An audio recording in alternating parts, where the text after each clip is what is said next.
कोणे एकेकाळी स्नेहा नितीनवर मनोमन प्रेम करत होती, पण त्याचा उच्चार कधीच झाला नव्हता. काही वर्षानंतर अचानक व्हॉट्सअपवर संपर्क झाला आणि स्नेहाने त्याला सरळ आयुष्यातून डिलीटच केलं. त्याची दुसरी बाजू दिसली होती. नमस्कार मित्र आणि मैत्रिणींनो, तुमचं स्वागत आहे प्राजक्ता व्हॉइस या चॅनलवर. आजच्या कथेचं नाव आहे दुसरी बाजू. चला तर मग सुरुवात करूया. प्रिया, तू चढ बरं आधी. सुप्रिया, तेजसला माझ्याकडे दे. अगं सांभाळून. गाडी सुटायला केवळ 5 मिनिटं उरलेली. स्नेहाने आपलं सामान व्यवस्थित लावून पर्समधलं मासिक हातात घेतलंच होतं, तेवढ्यात डब्याच्या दारातून येणाऱ्या त्या आवाजानं अगदी अभावितपणे तिच्या हृदयाची धडधड एकदम वाढली. हाच तो आवाज जो स्नेहाला कधी काळी फार आवडत होता. आवाजात गांभीर्य होतंच, पण एक मधाळ मादक अशी किनार होती. इतकी वर्ष उलटली तरी स्नेहा त्या आवाजाच्या आकर्षणातून मुक्त झाली नव्हती. अजूनही कधीतरी वाटायचं की अचानक हा आवाज तिला साथ घालेल आणि जे तिला त्यावेळी ऐकावंसं वाटलं होतं ते सांगेल. आज कितीतरी वर्षांनी स्नेहानं तो आवाज ऐकला होता, पण त्या आवाजात त्यावेळी असलेला सच्चेपणा आणि तो मधाळ गोडवा नाहीसा झाला होता. आवाजात सच्चेपणाऐवजी त्रागा आणि गोडव्याऐवजी कोरडी खरखर जाणवत होती. तो कधी हमालावर डाफरत होता, तर कधी बायकोवर खेकसत होता, मुलांवर ओरडत होता. आयुष्यातल्या काटेरी वाटेवरून चालताना असं घडतंच का, की त्या दोघांमध्ये त्या काही निर्माण झालेल्या दुराव्यामुळे असं घडलं होतं? बरेचदा 2 व्यक्तींमधलं नातं अबोलच राहतं. अंतर कमी होत नाही, पण हृदयातली कळही जिरत नाही. स्नेहाचं आणि त्या आवाजाच्या मालकाचं म्हणजे नितीनचं नातं असंच काहीसं होतं. स्नेहाला फारच उत्सुकता होती त्याला एकदा बघायची. 10-12 वर्षे उलटली होती. ती सीटवरून उठली आणि दरवाजाकडे बघू लागली. एक माणूस आपल्या बायको मुलांसह येताना दिसला. स्नेहानं लक्षपूर्वक बघितलं. नितीनचे डोळे फक्त पूर्वीचे होते, पण तो मूळ वयापेक्षा खूपच वयस्कर दिसत होता. पूर्वीचे दाट केस जाऊन बऱ्यापैकी टक्कल पडलं होतं. शरीरावर चरबीचे थर साठले होते. ढेर पोटच दिसत होता. डोळ्यातले पूर्वीचे खेळकर मिश्किल भाव नाहीसे होऊन त्या जागी गर्व आणि धूर्तता विराजमान झाली होती.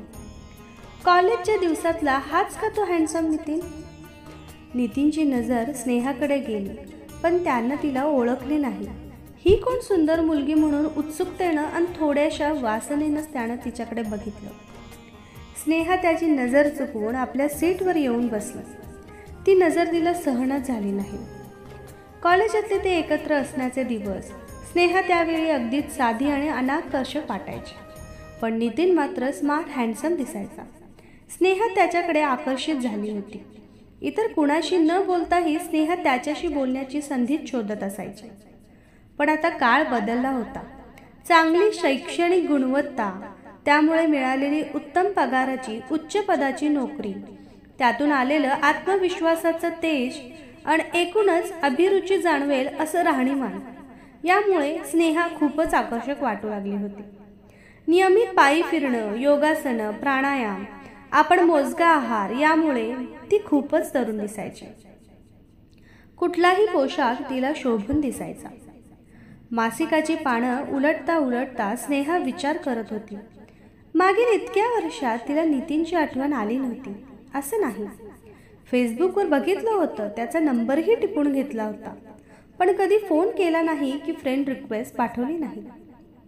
आता प्रवासात बऱ्यापैकी वेळ होता. करूयात का थोडं चॅटिंग? निदान कळेल तर तो माणूस खरोखर नितीन आहे की अजून कोणी दुसराच आहे.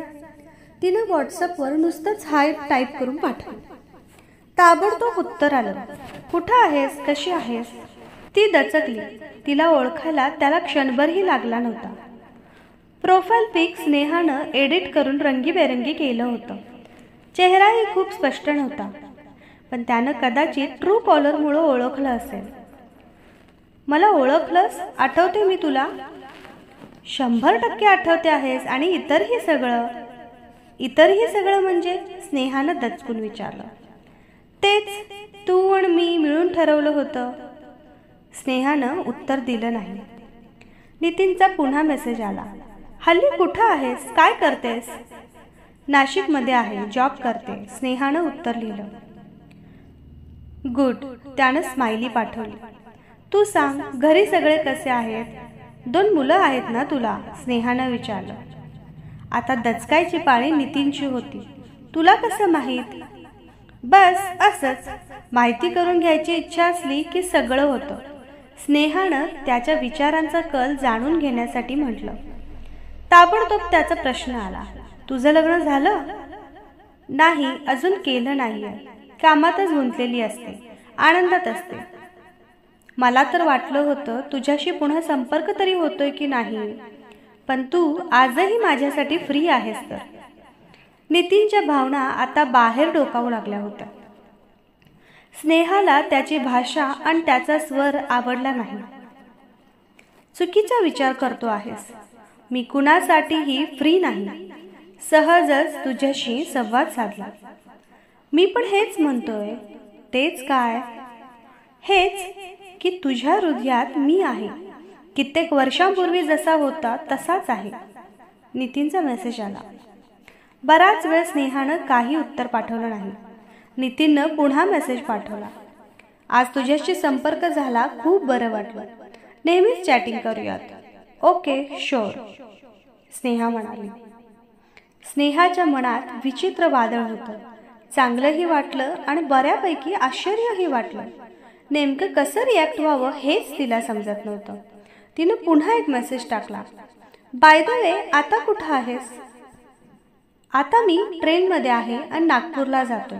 नितीन म्हणाला. With family? होय. ठीक आहे, एन्जॉय. स्नेहानं फोन पूर्णपणे बंद करून ठेवला. म्हणजे तो नितीनच आहे हे तर नक्की झालं. ठीक आहे, एन्जॉय. स्नेहानं फोन पूर्णपणे बंद करून ठेवला. म्हणजे तो नितीनच आहे हे तर नक्की झालं. स्नेहा विचार करत होती. आयुष्य हे किती आणि कसं बदलतं. जुन्या आठवणींच्या नादात मग तिचा पुढला प्रवास मजेत पार पडला. घरी आल्या आल्या स्नेहाची कामं सुरू झाली. त्या धबडग्यात ती नितीनला पार विसरली होती. पण दुसऱ्या की तिसऱ्या दिवशी नितीनचा गुड मॉर्निंगचा मेसेज आला. त्याचा रिप्लाय करून स्नेहा ऑफिसात निघून गेली. सायंकाळी घरी येऊन चहा घेऊन तिनं सहज टीव्ही लावला. तेवढ्यात नितीनचा मेसेज. काय करतेस? मी टीव्ही बघतेय. तू काय करतो आहेस? तुझी वाट बघतो. स्नेहाला हसायला आलं. असं का करतोय हा? तिनंही मेसेज टाकला. पण कुठं? जिथं तू आहेस तिथंच. नक्की तूच आहेस ना? तुझा फोटो पाठव, मला खात्री करून घ्यायची. मी उद्या पाठवतो, तू तुझा फोटो पाठव. स्नेहानं एक फोटो पाठवला. ताबडतोब उत्तर आलं. कसली मस्त दिसते आहेस. मस्त नाही, जबाबदार आणि स्मार्ट. स्नेहानं त्याचं वाक्य दुरुस्त केलं. नितीन नंतर गप्प होता. 2 दिवस त्याचे मेसेजही आले नाहीत. तिसऱ्या दिवशी गुड मॉर्निंगचा मेसेज बघून स्नेहानं फोन केला. कसं काय, कसं आहेस? तसाच, तू मला सोडून गेलीस तेव्हा होतो तसाच. मला नाही वाटत. तुझ्या आयुष्यात तर खूपच बदल झालेत. तू नवरा झाला आहेस, मुलांचा बाबा झाला आहेस. स्नेहानं म्हटलं. नितीननं खूपच बेजबाबदारपणे म्हटलं. ते सगळं सोड ग. तू मला काय बनवशील? मित्रच ना, मित्र मानेल. पटकन स्नेहा उत्तरली. ते तर आपण आहोतच ग. एवढं बोलून त्यानं हृदयाचं चित्र पाठवलं. चल, मी बंद करते, मला स्वयंपाक करायचा आहे. स्नेहा फोन बंद करण्यात तेवढ्यात त्यानं म्हटलं.